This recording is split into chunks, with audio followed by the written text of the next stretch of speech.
welcome back to my channel. Today's video is going to be, as stated by the title, my top 5 biggest mistakes while trying to lose weight on my fitness journey. There's nothing more frustrating than trying to reach a fitness goal, whatever that goal may be, and feeling like you are stuck in a plateau, in sinking sand, in an earthquake, and a fire, and everything around you is burning in a building. You just feel like you're not getting anywhere. So without further ado, I am going to share my top 5 biggest mistakes on my fitness journey while trying to lose said weight. My top biggest, worst, falling flat on my face, failing mistake that I made on my fitness journey was severely restricting myself. I literally thought that the answer to trying to lose weight was cutting calories drastically, starving myself, depriving myself of everything that could possibly be in the kitchen itself. I literally ate chicken and vegetables, if even that. Usually it was just vegetables, and that's a whole nother video in itself of how dangerous it became for me. But anyways, outside of that, I thought that that was the answer to my solution. I thought that severely restricting myself and depriving my body of food that it needed initially was the answer to my problem. With any unsaid crash diet that is listed out there in this planet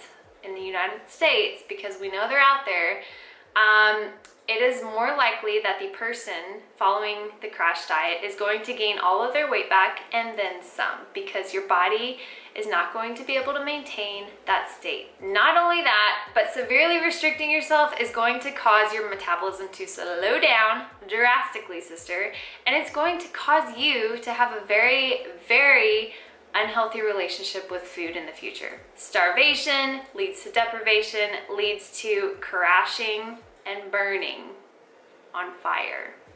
And it also leads to overindulging, which leads me to number 2. My number 2 biggest mistake was going crazy on the weekends. I felt like if I could be 125% during the week, that I could afford to go all out on the weekend. And before I discuss anything further on this topic, there is a fine line between finding balance on the weekends and going completely chaotic with food and drinks. And if you drink alcohol, that's just another setback. There's a fine line between finding balance and setting yourself back completely. That being said, my approach at that time in my life was to eat clean for 5 days out of the week.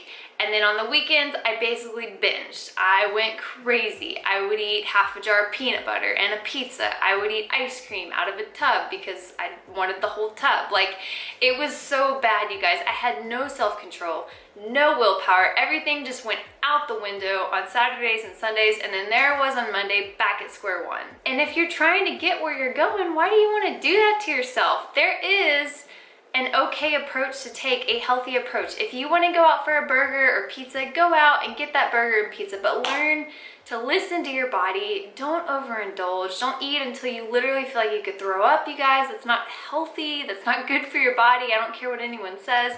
Eat until you're satisfied. You feel good. You're like, all right, cool.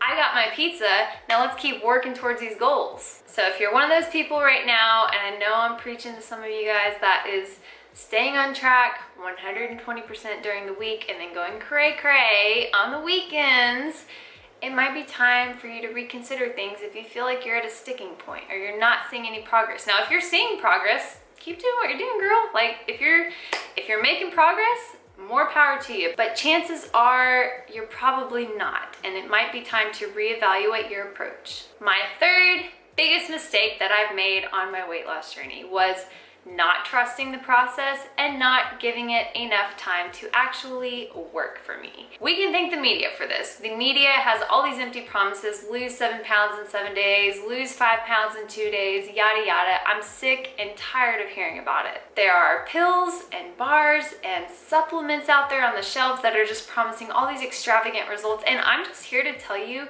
that none of those are gonna work, sweetheart, if your diet isn't on check. Bringing the honesty and the truth. I got so caught up on what the weight scale was telling me, and it wouldn't move. It would move half a pound in a week's time, and I would get so frustrated. But you guys, A healthy average weight loss is 1 to 2 pounds per week. Anything more than that is probably dangerous and not maintainable. And there are a lot of situations where your body weight might remain the same through a period of a few months, and that's simply because if you're just new to the working out scene, your body might be gaining some lean muscle mass, and your body is also losing body fat at the same time. So it's okay because your body is doing this, so even though your weight is staying the same, your body's changing. All of that to say this: trust the process. It takes time. Give yourself a few weeks, a month or so. Don't give up. Don't expect results instantaneously. Don't expect overnight results. I know there's a lot of stuff out there that seems to promise that, like have your beach body in 7 days. Gosh, if I could have if there was a serious approach or a serious diet that would allow everyone to have their dream beach body in 7 days, trust me, we would have already found it. On to the fourth one, and this one was probably one of the most important factors: underestimating the calories that I was consuming. I told myself that I was maybe merely eating 1,200 calories a day. Turns out I was actually eating 3,000 to 4,000 calories a day. That's a huge difference for someone that at the time wasn't that active. And as a trainer and as a coach, I've seen this before. I've seen clients sit down in front of me and they're like, oh, I eat maybe 1,000 calories a day. And as soon as I tell them to start tracking their food, they're like, appalled at the fact that they're actually eating 2,500 to 3,000 calories a day. There are a lot of foods on the shelf at stores or even in the fresh section that have a lot of calories, even though they might not fill you up. The best thing to do if you are in this situation, or you feel like you might be in this situation, is to be mindful of the foods that you're putting in your body. Be mindful of the nutrients or lack of, if they're not a very healthy, nutrient-dense food. One of the best tools that I started using was learning to track macros. It allowed me to know what was in the food I'm eating, and it allowed me to know what foods work best for my body. If you don't want to track macros, that's okay. There are a lot of intuitive eaters out there. Just start eating intuitively, but still be mindful of what you're putting in your body. Tracking macros is a great learning curve. It is a tool that you can use for years to come, and it allows you to be aware of what nutrients you're consuming. And last but not least, number 5 was making changes way too fast. It led me to feeling overwhelmed, very, very disappointed when I wasn't getting those instantaneous results that we talked about in number 3. It was way too drastic, way too quickly, and all in all, I ended up failing and falling flat on my face. The best thing that you can do is to make one small change, whether that's going to the gym 3 times a week or sticking to your diet for 3 or 4 days in a row. Make one small change and wait until that becomes an easy, thoughtless habit, one that you don't even have to think about anymore. You start enjoying going to the gym, or you start enjoying your diet, because you should enjoy your diet. You should never feel deprived, but that's a whole nother video. Make one small change, wait till it becomes habit, and then add in another. It's easy as that. You don't want to overwhelm yourself. You're gonna burn out way too fast if you do. Going back, I wish that I would have had a coach, or that I would have committed to a coach, I guess so to say, because they would have held me accountable and they would have told me all of this from the get-go. And that's what I'm here to share with you guys today. All in all, it's about doing what works best for you. I know there are so many different ways to be on a diet, or to diet down, or to lose weight, yada, yada, yada. For example, there's keto, there's paleo, there's IIFYM, there's intermittent fasting, there's low carb, no carb, high fat, low fat. There are so many different approaches to take. And of course, everyone that follows those are going to think that their way is the best way.